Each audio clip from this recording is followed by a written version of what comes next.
Sanibona, ngaphambi singene kwivideo namuhla, ngithi angithathe lethuba ngibonge isupport nothando nesikhombise lona lingaphezu kokucabanga kwethu. Siyacela niqhubeke nisupporte njalo ngokubuka amavideo ethu, ungakhohlwa ukukhomenta, ushare, ulike. Siyafisa ukuzwa umbono wakho. Sicela ke singene kwivideo namuhla. We want to achieve sustainable development. We have to give children free education, and in South Africa we must give them mathematics, not maths literacy, that mathematics that is going to be compulsory. So every time I speak about giving people mathematics, they say, I didn't pass mathematics, why does he want to give it to other people? If I get HIV because I didn't use protection, and I say to you, use protection, well, you say, no, you've got HIV, you can't tell me about using protection. Only fools will argue like that. So the fact that I didn't pass mathematics doesn't mean mathematics is not a very important subject. It makes you to have the ability to think. A principal of mine said to me when I was demanding that history must be compulsory, because I thought I was being revolutionary, and then we need to remove mathematics because it was compulsory in my school. He said to me, you don't have to pass it. You just have to do it. Because everything else you do in your life is calculations. Now, Verwoerd says, don't give black people mathematics. What are they going to do? What are they going to use it for? He was right, because the top jobs were reserved for white people. And mathematics means top jobs. And we were not going to get top jobs even if we have mathematics because we are black. So you are wasting their time. Don't give them mathematics. Freedom and democracy should mean giving your people that which the Boers denied them. If the Boers said don't give them mathematics, 1994 should have meant we're now giving them mathematics. Everything that the Boers said black people don't deserve. That's what freedom meant. Namuhla sivuke neindaba ezithi upresident we-ANC Youth League okuColleen Malachi is suspended. Sizofunda iletha ezosichazela ngalokho, kodwa okungithusile kakhulu ngoba ngile page lakhe ngaya kwi-page le-ANC Youth League, ngifuna ukuqinisekisa ngalento, ngithuswa ukuthi he is part of the meeting i-ANC ekuyo manje. Bakusubhale kanje kwi-X account yakhe, today we met with NEC of the ANC Youth League as part of the program of strengthening our organization and building unity within the structures in the process of rebuilding and renewal of our movement. The ANC Youth League remains an integral component of the ANC's preparatory political school for ANC and the broader Congress movement. Ngoba ubona ke kule pic, yibo laba bakwi-meeting, uMbaki uhleli ngapha, yibo laba abahleli, uColleen Malachi lokhu suspended, he is part of the meeting. So angazi kwenzakalani, angingabazi letha, kodwa if suspended ufunani kwi-meeting, or ususpended kodwa uvumelekile ukuba kwi-meeting, njengoba kwi-meeting ukhona as what, because usually maye khona uba khona as i-leader ye-Youth League. Futhi enye into efika ngixaka ukumbona yena engayigqokile iskipa se-ANC Youth League. So kwakhona lokho kuyangixaka ukuthi kahle kahle kwenzakalani, or okanye i-ANC iyo-resolve whatever issues abanayo ngaphakathi be-Youth League bebodwa, asazi-ke. Kodwa uMbalulu usazise kanje.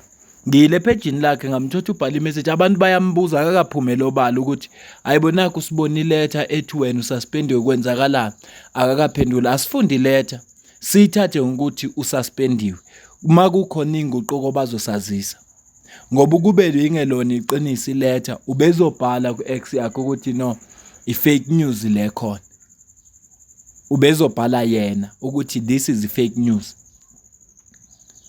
Kodwa ukuthula kwakhe kwenza ukuthi ngithi mina ayiyona ifake le letter, kodwa iyiqiniso ukuthi mhlawumbe ukuba khona kwe-ANC lapha eMaraport ukuthi izobahlanganisa ukuthi resolve whatever issues ababhekane nayo. Ivideo engiqale ngayo ka-CIC akhuluma khona ngokunikwa kwabantwana imaths, ngicabanga sokhuluma ngayo kwivideo elandelayo. kodwa likho iqiniso eledlula leli lisho CIC kuleya video. Whether uyamthanda CIC noma umthanda CIC, kodwa lela ubeka iqiniso ekufanele ngabe siyalalela. Ngoba inye inkinga yethu thina abantu base South Africa asilaleli ukuthi ubani utheni, sibheka ukuthi leyo nto ishiwo ngubani. Kwesinye isikhathi silahlekelwa into eziningi efana ngabe siyazizwa ngenxa yokuthi leyo nto leyo sisibheka ukuthi ivela kubani. Nansi ke inkinga yethu enkulu esihlasele njengabantu base South Africa. Uma sisaqhubeka nokwenza kanje zosihleka izizwe, sohlezi siyinhlekisa kwabezizwe ngoba asilaleli into eshiwoyo kodwa sibuka ukuthi ishiwo ubani. Nayi bekuyilethe ethunyelwe nge-email ibhalelwe ANC Youth League NEC, PEC and RECs kanye nama-branches. And they've copied the ANC National Executive Committee. Isihloko sithi Suspension of the ANC Youth League President, Comrade Colin Malachi.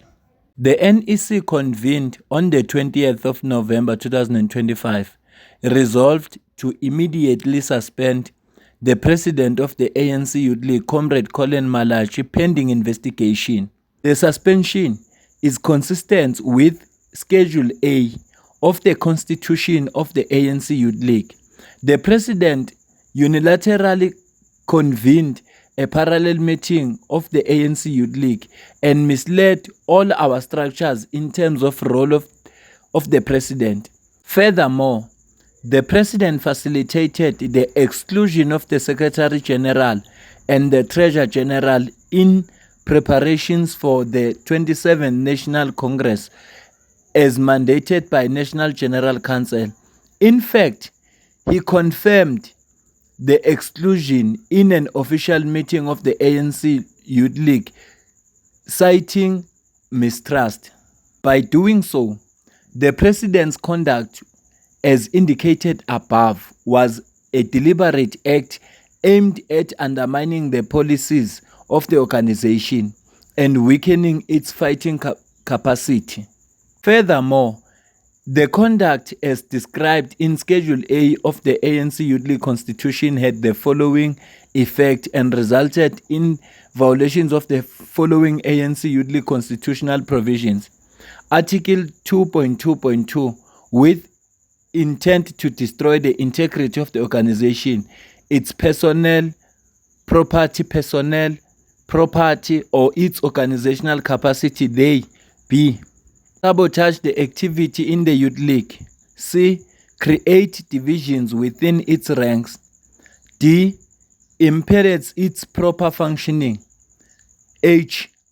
Commits any other act calculated to undermine the effectiveness of the organization. In the period of precautionary suspension, the president is not allowed to represent the organization in any official platform, public, media, or appear in any other platform representing the organization.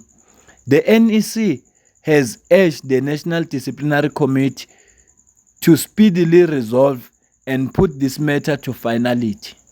Letter lephuma ku-ANC Youth League esazisayo ukuthi impela upresident wabo ususpendiwe. Sibeka nezathu eziveza ukuthi kungani esuspendiwe. Ukube bengelona iqiniso bezokhuluma. Ubezosho ukuthi cha, this is fake news noma kwenzakalani. Futhi ngendlela abasho ngayo njengomuntu ekuthiwa kufanele angarepresent i-ANC noma kuphi, ngiyasola. Yingakho engagqokanga i-shirt njengabanye noma iskipa senhlangano. Kuthi uyambona nje usigqoka, kodwa mongabheka abanye kule visithombe sesedlulileyo, mongabheka abanye bagqoke izikipa zenhlangano nama-shirt enhlangano. Wena ngikucabanga kwami lokho, ngibona ngoba ugqoka ngendlela ehlukile kanti akavamisanga, especially mangabe ehlangane ne-Youth League noma ne-ANC, akavamisanga ukuthi angafaki impahla ze-ANC. Asibambeke le video. Ngicela ukuze ukuphawula kwakho la comment section manalo lo daba esilixoxayo la. Ngale kwalokho mina nawe sidibane kwivideo elandelayo. Ngiyabonga.